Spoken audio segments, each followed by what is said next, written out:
Happy Wednesday, everyone. I hope you're doing well.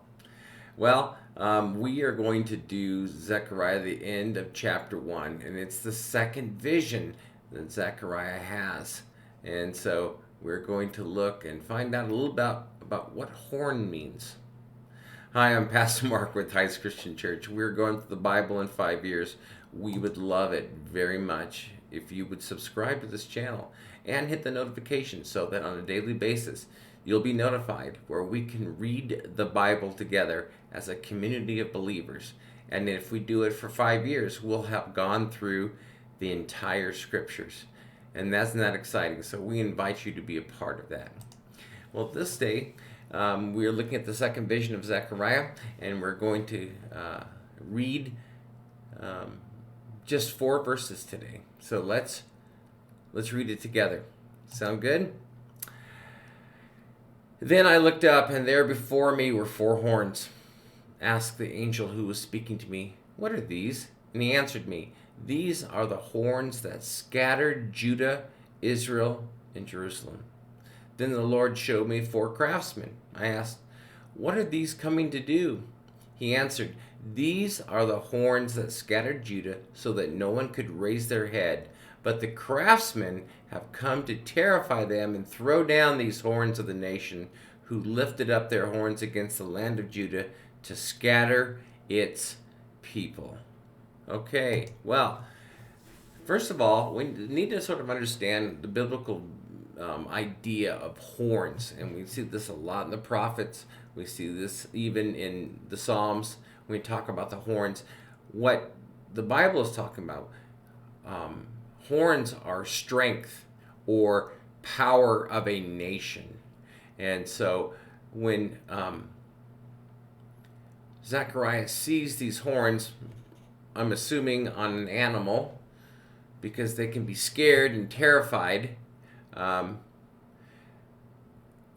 showing that there are 4 nations that scattered the people of Israel, Judah, and Jerusalem. And now God was going to punish them. Now, many of the scholars believe that these 4 horns are these 4 nations: Babylon, Medo-Persian, Greece, and Roman. That's all based on the book of Daniel.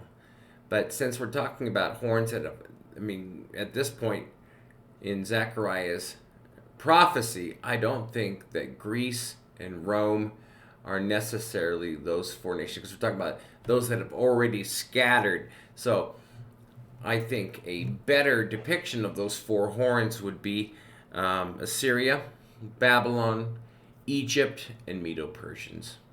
So what comforting words these are from Zechariah is that he's telling the nations that caused you to not be able to raise your head and to be scattered amongst the world are going to be punished, and they're going to be terrified. They are going to be the ones terrified and scattered, and no longer the people or the nation of Israel and Jerusalem. So again, this is some part of a comforting thing, that he is bringing mercy back to the nation of Judah, nation of Israel, as they've come back from the Babylonian captivity, and there is going to be punishment for the other nations that did this. So I think, again, this is something that would encourage the workers to go ahead and rebuild, if you will, the temple, because it's going to be lasting for a while, and it's going to be a source of peace and comfort for the people. As remember, because Jerusalem is the place where the temple is. Jerusalem is where the Davidic line continues to do it. Zerubbabel is in the Davidic line. This is all a pulling back of come back, and be a part of a nation again. All right. Well, I hope you have a great day. I will be talking to you tomorrow.